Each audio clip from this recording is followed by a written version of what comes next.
मैंने यहाँ तक भी सुना है कि दरगाह तोड़कर वहाँ मंदिर बनाओगे। मुझे एक सवाल उनसे एक ही पूछना है कि अगर आपके नज़र में वो जो जगह है वो फॉरेस्ट की है या उसके ऊपर इल्लीगल दरगाह बनी है, उसके बाजू में हम मंदिर बनाएंगे तो वो भी तो इल्लीगल ही होगा ना।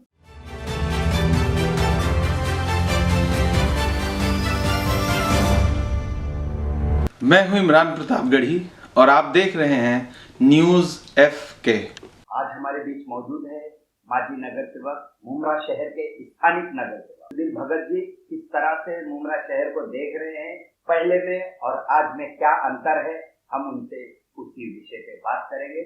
सुधीर भगत भी बिंदास बोलते हैं। सुधीर भगत जी, बिंदास बोल में आपका स्वागत है। इस तरह से समाज को आप संदेश देंगे मुमरा शहर का, जो एक माहौल आके खराब करने की कोशिश कर रहे थे लोग और वो चले गए।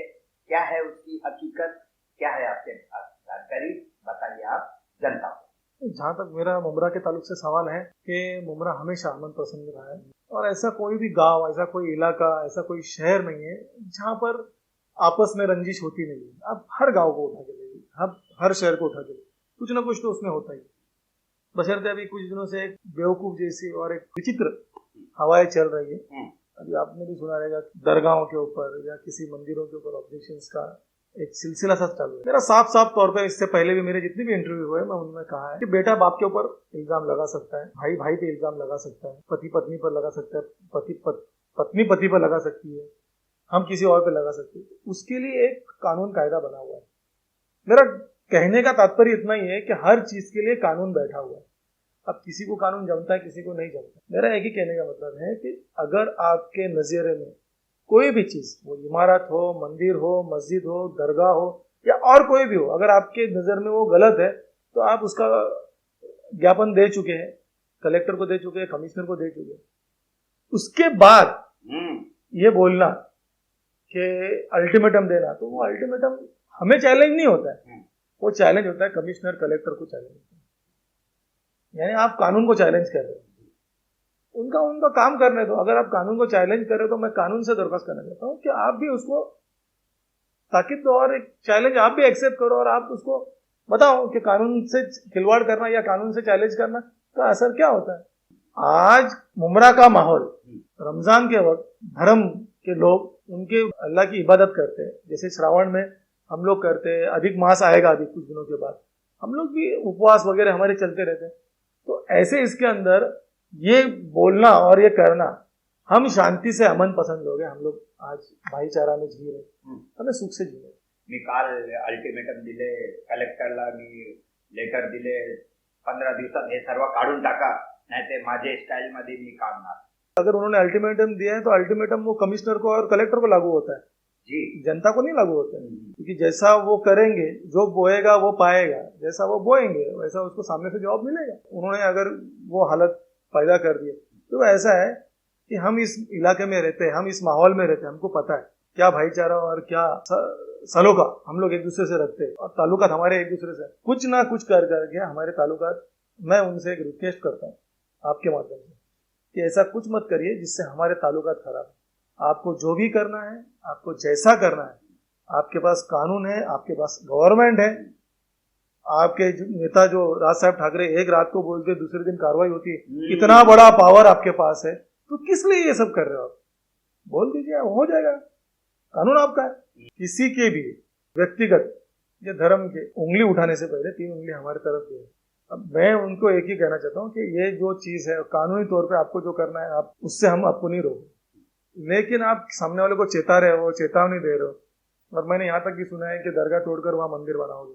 हाँ, ये क्या है भगत जी, जैसे कि वो जो दरगाह मदरसा हटाना चाहते हैं, यदि नहीं हटा गया तो वहाँ उसके बाजू में हम मंदिर बनाएंगे, तो ये कैसा है? मुझे एक सवाल उनसे एक ही पूछना है कि अगर आपके नजर में वो जो जगह है वो फॉरेस्ट की है या उसके ऊपर इल्लीगल दरगाह बनी है, उसके बाजू में हम मंदिर बनाएंगे तो वो भी तो इल्लीगल ही होगा ना। वो भी इल्लीगल होगा, तो फिर उसके ऊपर और समाज ऑब्जेक्शन उठाएगा, यानी ये सिलसिला चालू रहेगा। उससे अच्छा है कि आपको जो लड़ाई लड़नी है आप कानूनी लड़िए, और लोग हैं वो अपनी कानूनी लड़ाई लड़ेंगे, जिसकी जीत होगी वो सरस हो जाएगा।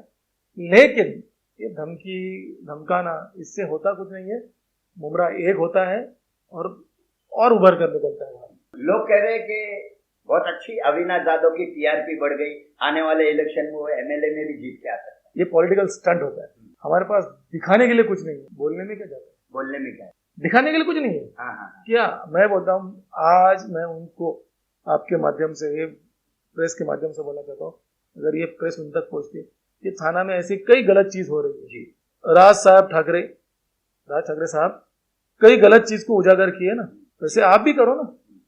थाना में कंक्रीट रोड कई जगह पे नहीं है, थाना से जो ट्रैफिक आ रही है वो थाना से नहीं आते हुए बाहर से निकलना चाहिए।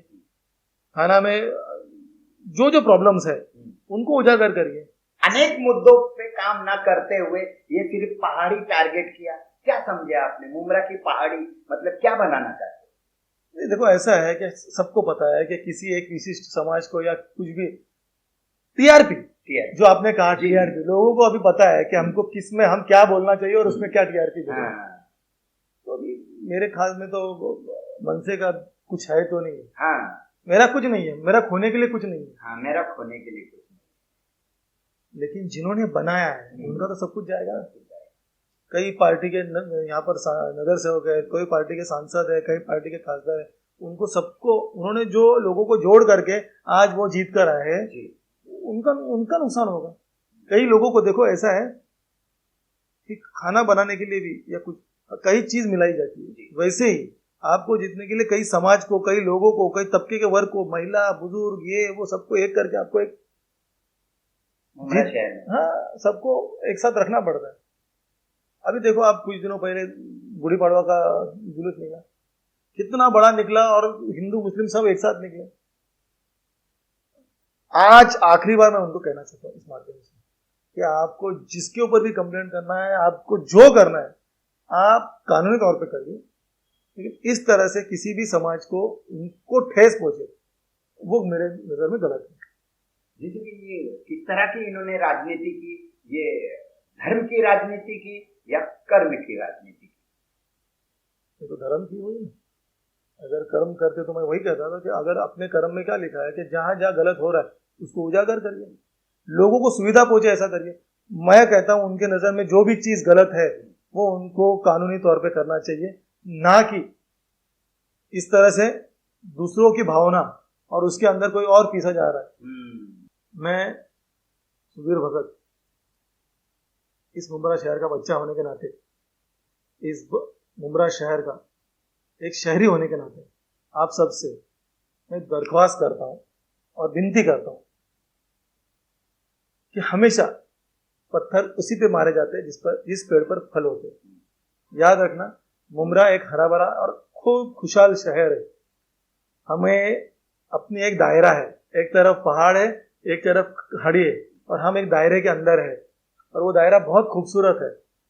मुमरा से लेके कौसा तक हम एक दूसरे को जानते हैं, पहचानते हैं, सब एक दूसरे को मोहब्बत करते हैं और बस यही मोहब्बत शायद किसी को खलती है कि ये लोग कैसे ऐसे रहते हैं, तो उसी चीज को खराब करने की कोशिश कोई करना चाहता है तो उसमें हम उनको सफल होना चाहिए। आप कहिए, हम सब मिलकर के उसका विरोध आज तक किया है, इससे पहले भी हमने किया, तो वो सब मिलकर के हम करेंगे और अपना मुमरा शहर कैसा खुशहाल रहेगा इसके ऊपर छोटी छोटी बातों के ऊपर मेरे नौजवानों को मैं कहना चाहता हूं कि हमको उकसाया जा रहा है। बस हमने सुना है, मैंने एक सुना है कि आजकल की नई पीढ़ी जो है, जनरेशन, वो खूब इबादत के पीछे लगी हुई है, भगवान के दर पे जाती है, खुदा के दर पे जाती है। तो बस हमको अपना परिवार, अपना घर, अपना मुल्क सही रखना है। बाकी जिसको जो बोलना है वो तो बोलेगा, किसी के मुंह को हम बंद नहीं कर सकते, लेकिन हमें अपना काम करना है। किसी को क्या करना है, हमें अपने अच्छे कर्म से हमको मुमरा को संवारना है। बस इनके ऊपर कानूनी कार्रवाई कैसी होनी चाहिए? इतना बड़ा समाज है, पुलिस डिपार्टमेंट अपना काम कर रहा है, प्रशासन शासन अपना काम कर रहा है। देखो किस तरह से, कौन से कानून में, क्या सर्कमस्टांसेस में एक केस बनती है, वो आज इन्होंने एक लेटर दिया है, उस लेटर के अंदर उन्होंने जो जो स्टेटमेंट दिया रहेगा या जो जो लिखा है उसके ऊपर से, वो लाइंस के ऊपर जो भी हो सकता है, तो वो न्याय व्यवस्था की वो बात है, उन्होंने देखना चाहिए इसमें क्या है। मैं तो यही कहूंगा कि उन्होंने ज्ञापन दिया है कलेक्टर को जी, उसके ऊपर आज कलेक्टर और कमिश्नर की जवाबदेही बनती है, ना कि जनता की। अगर कल कोई भी हादसा होता है, कल कुछ भी माहौल खराब होता है, तो उसकी जिम्मेदारी प्रशासन की रहेगी। अब प्रशासन का मतलब होता है पूरा प्रशासन, ऊपर से लेके नीचे तक, इतना ही बोला जाता है। इसकी जिसने शुरुआत की वो कितना दोषी रहेगा? देखो, हर चीज के दो पहलू होते हैं, कुछ सच होता है, कुछ झूठ होता है, जी, कुछ अच्छा होता है, कुछ बुरा होता है, कोई बड़ा होता है, कोई छोटा होता है। जिसने शुरुआत की है, तो मैं वही कहता हूँ, जिसने ये शुरुआत की है, ये शुरुआत कानून के दायरे में होनी चाहिए, उसका अंत भी कानून के दायरे में होना चाहिए। आप आपा मत खोइए, वरना यहाँ की जनता आपा खो देगी।